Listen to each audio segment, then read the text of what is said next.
السلام علیکم ورحمۃ اللہ وبرکاتہ۔ الحمد للہ حمدا کثیرا طیبا مبارکا فیہ، اللہم صلی وسلم علی نبینا محمد وعلی آلہ وصحبہ وسلم تسلیما کثیرا۔ رب یسر ولا تعسر وتمم بالخیر۔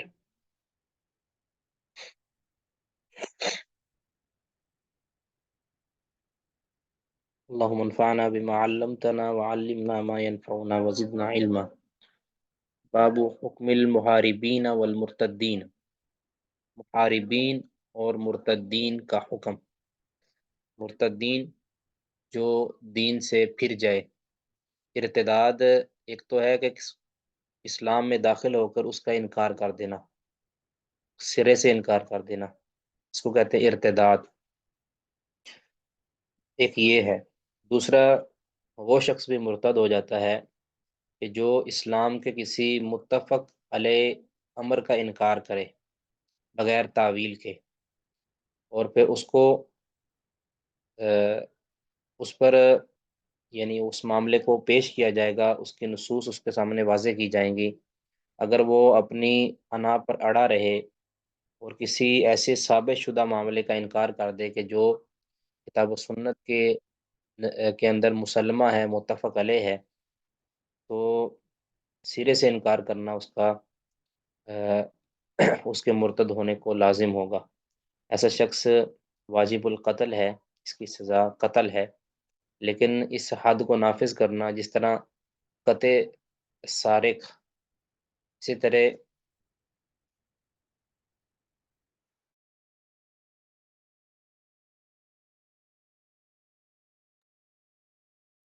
جس طرح چور کا ہاتھ کاٹنا، زانی کو رجم کرنا، یہ ساری حدود کا نفاذ یہ حاکم وقت کی ذمہ داری ہے، سلطان وقت کی ذمہ داری ہے۔ کسی عام کو، کسی عامی آدمی کو قانون ہاتھ میں لینے کی اجازت نہیں ہے۔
بسم اللہ الرحمن الرحیم۔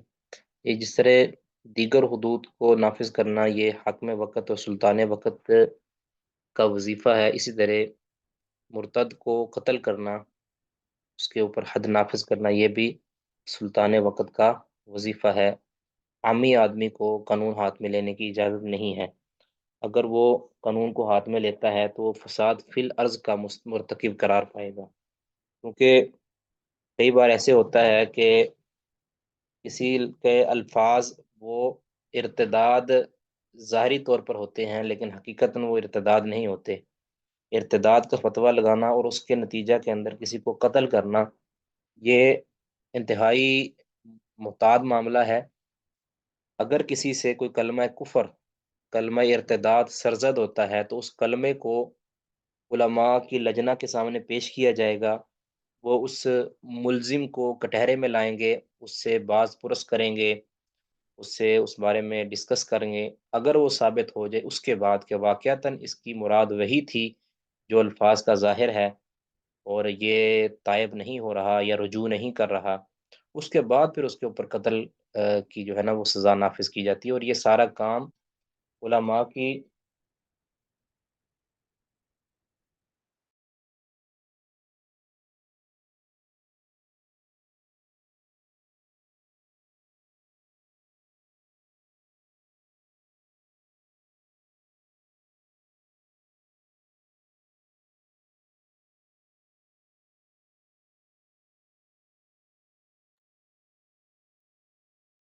یہ سارا کام علماء کی نگرانی میں اور ان کی مشاورت سے اور ان کے فتوے کے بعد ہوگا۔ تو اس لیے کسی کو بھی کسی کے الفاظ یا نازیبا الفاظ سن کے طیش میں آنے کی اجازت نہیں ہے، اور اس کے اوپر چڑھائی کرنے کی اجازت نہیں۔ یہ فساد فی الارض ہے، بذات خود یہ فساد فی الارض ہے۔ المحاربین، ویسے تو محاربت کہ اللہ اور اللہ کے رسول کے ساتھ مخالفت کرنا، اس کے احکامات کی خلاف ورزی کرنا، لیکن یہاں یہ ڈاکوؤں اور لٹیروں کے بارے میں محاربین کا لفظ استعمال ہوا ہے۔ اور ہمارا یہ جو باب ہے، اس کی اصل قرآن پاک کے اندر یہ ہے، سورۃ مائدہ کی آیت نمبر 33، اس میں اللہ تعالیٰ فرماتے ہیں انما جزاء الذین یحاربون اللہ ورسولہ ویسعون فی الارض فسادا ان یقتلوا او یصلبوا او تقطع ایدیہم وارجلہم من خلاف او ينفوا من الارض ذلك لهم خزي في الدنيا ولهم في الاخرة عذاب عظیم، کہ جو لوگ اللہ اور اللہ کے رسول کے ساتھ محاربت کرتے ہیں اور زمین میں فساد کرنے کی کوشش کرتے ہیں، تو ان کی سزا یہ ہے کہ انہیں قتل کر دیا جائے، یا سولی دے دیا جائے، یا ان کے ہاتھ اور پاؤں مخالف سمت کے اندر کاٹ دیے جائیں، یا انہیں زمین سے یعنی اپنے علاقے سے نکال دیا جائے، جلا وطن کر دیا جائے۔ یہ ان کی دنیا کے اندر رسوائی ہے، اور آخرت کے اندر ان کا عذاب بہت عظیم ہے۔ ٹھیک ہے، یہ تو ہے قرآن پاک کی سورۃ مائدہ آیت نمبر 33 کے اندر اس کی اصل موجود ہے۔ تو پہلے میں اس کا خلاصہ عرض کر دیتا ہوں۔ جو قطاع الطریق ہیں، ڈاکو، لٹیرے، وہ فساد فی الارض کے مرتکب ہیں۔ ٹھیک ہے، اب اگر صرف وہ مال لوٹتے ہیں تو ان کی سزا تعزیری ہے، حاکم وقت ان کو قتل کر دے، ان کو جیل میں ڈال دے، ان کو سولی دے دے، ان کو یعنی علاقے سے نکال دے، یہ اس کی مرضی ہے۔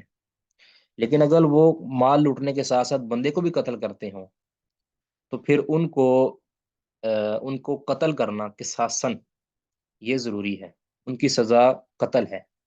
ٹھیک ہے، اگر وہ صرف مال لوٹتے ہیں تو بھی ان کی سزا قتل ہو سکتی ہے، ان کو صفحہ ایسی سے مٹایا جا سکتا ہے، کیونکہ اس کا معاملہ تعزیری حاکم وقت کے سپرد ہے، اس کے جرم کی سنوعیت کا ہے۔ اگر وہ مال بھی نہیں لوٹتے اور وہ صرف خوف و ہراس پھیلاتے ہیں، قتل بھی نہیں کرتے، مال بھی نہیں لوٹے، خوف و ہراس پھیلاتے ہیں، تب بھی حاکم وقت ان کے سر کو کچل سکتا ہے، اس کا جو خوف ہے وہ ختم کرنے کے لیے ان کا آپریشن کر سکتا ہے۔ ٹھیک ہے، تو یہ سارا معاملہ اس طرح دہشت گرد جو ہوتے ہیں ان کا بھی یہی ہے، وہ بھی محاربین کے اندر آتے ہیں جو دہشت گرد ہیں۔ ٹھیک ہے، وہ بھی چاہے گرچہ وہ مال نہیں لوٹتے لوگوں کا، لیکن وہ جانوں کے درپے ہوتے ہیں، لوگوں میں خوف و ہراس پھیلاتے ہیں اور زمین میں فساد برپا کرتے ہیں، تو ان کا جو ہے وہ آپریشن کر کے کسی بھی طرح چڑھائی کر کے ان کو صفحہ ہستی سے نہ مٹایا جا سکتا ہے۔ ٹھیک ہے، تو لیکن پھر بھی یہ سارا کا سارا قانون یہ ریاست کے تحت ہوگا۔ اگر ریاست اپنی ذمہ داری ادا نہیں کرتی تو وہ مجرم ہوگی، اور ہم اس میں جو ہے مجرم قرار نہیں پائیں گے اگر ریاست ذمہ داری ادا نہیں کرتی۔ ہاں یہ ہے کہ اگر سیلف ڈیفenس کے اندر اگر ہم کسی کو قتل کر دیتے ہیں تو پھر کوئی حرج نہیں ہے، شرعاً کوئی حرج نہیں ہے، اور قانوناً بھی میرا خیال کوئی حرج نہیں ہے۔ باقی اس کی مزید کیا شکیں ہیں قانون کی، یہ اللہ عالم۔ ٹھیک ہے، تو اس حوالے سے ایک واقعہ رونما ہوا تھا عہد نبوی کے اندر، کہ نبی صلی اللہ علیہ وسلم کے پاس اکل اور اورائنا قبیلے کے کچھ لوگ 8 افراد تقریباً وہ تشریف لائے تھے مسلمان ہونے کے لیے۔ تو وہ آئے، نبی صلی اللہ علیہ وسلم نے ان کو ویلکم کہا، ان کی بیعت لی، ان کو جملہ مسلمانوں میں شریک کیا، ان کے ساتھ اچھا سلوک کیا کیونکہ وہ مہمان تھے۔ لیکن مدینہ میں کچھ دن وہ رہے اور ان کو آب و ہوا راس نہ آئی، ان کے پیٹ خراب ہو گئے، پیٹ پھول گئے۔ تو ایک برسام نام کی یا پرسام یا برسام اس نام کی ان کو بیماری لگ گئی، جس کے اندر سینہ پھول جاتا ہے، بعض نے کہا کہ جگر وغیرہ اس کے اندر سوزش آ جاتی ہے، یعنی دوسرے لفظوں میں آپ کیا کہ ان کو ان کے معدے خراب ہو گئے، پیٹ خراب ہو گیا، معدے خراب ہو گئے، تو نبی صلی اللہ علیہ وسلم نے سے انہوں نے عرض کیا کہ ہمارے تو پیٹ خراب ہو گئے ہیں، ہمارے لیے مدینہ میں رہنا بہت مشکل ہو گیا ہے۔ تو نبی صلی اللہ علیہ وسلم نے پھر ان کو کہا کہ بھی ہماری اونٹنیاں کچھ ہیں جو مدینہ سے باہر 6 میل کے فاصلے پر وہ چرتی ہیں، تو آپ وہاں چلے جائیں، میری یا بیت المال کی اونٹنیاں وہ چرتی ہیں، وہاں سے جا کے ان دودھ اور پیشاب ملا کے بطور علاج آپ استعمال کریں، تو تمہاری غذا، تمہاری جو غذا جو ہے بہتر ہوگی، تو تم صحت یاب ہو جاؤ گے۔ تو وہ ایسا ہی ہوا، انہوں نے جا کے مزے لیے اور صحت مند ہو گئے، موٹے تازے ہو گئے۔ اب ان کا من خراب ہو گیا، وہ اسلام سے پھر گئے، مرتد ہو گئے۔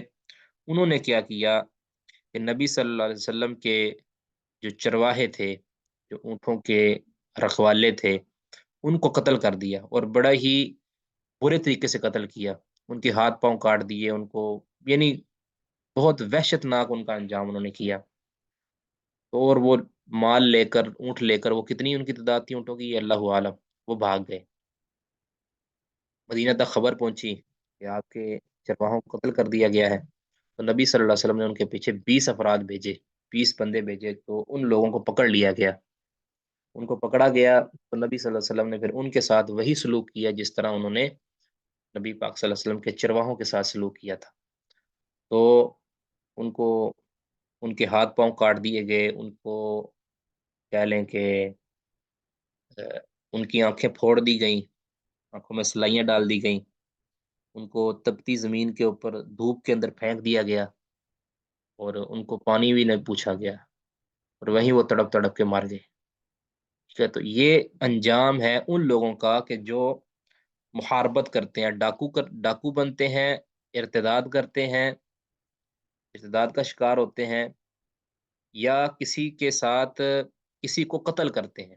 محاربت کے اندر ڈاکو اور لوٹنے کے اندر کسی کے ساتھ برا سلوک کرتے ہیں، تو اگر وہ مسلح بھی کر دے تو ان کے ساتھ بھی ویسا ہی کیا جا سکتا ہے۔ اگر صرف قتل کر دیں جواب کے اندر تب بھی جائز ہے، لیکن اگر کوئی مسلح کر دے تب بھی جائز ہے۔ اب یہاں کوئی اعتراض کر سکتا ہے کہ نبی صلی اللہ علیہ وسلم تو رحیم و کریم تھے، تو آپ نے ان کے ساتھ ایسا سلوک کیوں کیا؟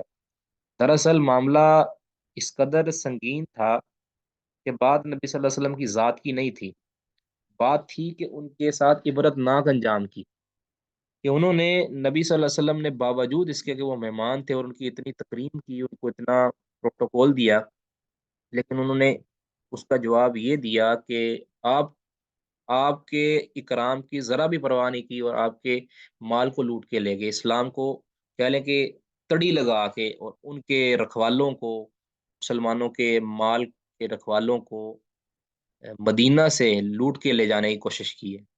پھر اس کا انجام یہی ہونا چاہیے تھا کہ جو انہوں نے مسلمانوں کے ساتھ کیا تھا۔ بہر کیف حاکم وقت اس کے اندر اجتہاد کر کے اس کو جو سزا دینا چاہتا ہے دے سکتا ہے، ٹھیک ہے، لیکن سزا کڑی سے کڑی ہونی چاہیے۔ یہ معاملہ فساد فی الارض کا ہے، فساد فی الارض کے اندر بسا اوقات جرم سے زیادہ بڑی سزا جو نظر آتی ہے وہ بھی دی جا سکتی ہے، کیونکہ اس میں جرائم کو کا سد باب کرنا مقصود ہوتا ہے۔ جی، اگر اس مسئلہ کے متعلق کسی کا کوئی سوال ہے تو کر سکتے ہیں۔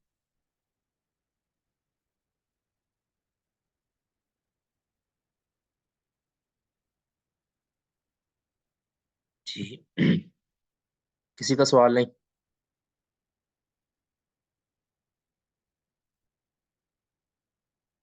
بس یہ ذہن میں رکھیں، آپ کے ساتھ کوئی ظلم کرتا ہے تو سیلف ڈیفenس کے اندر آپ کچھ نہ کچھ کر سکتے ہیں، باقی قانون ہاتھ میں نہیں لے سکتے۔ ٹھیک ہے، اگر آپ کے ساتھ کوئی زیادتی بھی ہوتی ہے، آپ کو پتہ ہے قانون میرا ساتھ نہیں دے گا، تب بھی آپ اللہ کے سپرد کر دیں، اور قیامت کے دن انشاءاللہ وہ جو صاحب اختیار ہیں وہ اللہ کے ہاں جواب دہ ہوں گے۔ ٹھیک ہے، جرم کے بدلے اتنا ہی اس کا بدلہ لیا جا سکتا ہے، اس سے زائد بدلہ نہیں لیا جا سکتا۔